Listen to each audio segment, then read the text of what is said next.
Hi friends, street స్టైల్‌లో egg noodles ఎలా prepare చేసుకుందామో చూద్దాము. దానికోసం గ్యాస్ మీద బాండ పెట్టి 2 టేబుల్ స్పూన్ ఆయిల్ వేసుకొని బాగా కలిపి పెట్టుకున్న 5 ఎగ్గులు వేసుకోవాలి.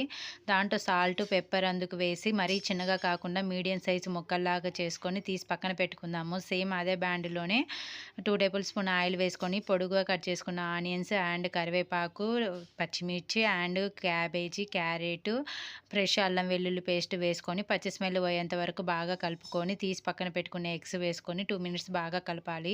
తర్వాత నెక్స్ట్ సాల్ట్ వేసి ఉడికించి పెట్టుకున్న నూడిల్స్ వేసుకోవాలి. ఇలా నూడిల్స్ వేసుకున్న తర్వాత vinegar and soya sauce, red chilli sauce, ధనియాల powder, pepper powder and salt, కారము వేసుకొని హై ఫ్లేమ్ మీద బాగా 10 మినిట్స్ బాగా టాస్ చేయాలి. ఇలా బాగా కలుపుకున్న తర్వాత లాస్ట్‌లో కొత్తిమీర వేసుకొని సర్వ్ చేసేసుకోవడమే. సో, మీకు ఈ వీడియో నచ్చినట్టయితే లైక్ చేసి షేర్ చేయండి. అదేవిధంగా మన ఛానల్‌ని సబ్స్క్రైబ్ చేసుకోండి ఫ్రెండ్స్.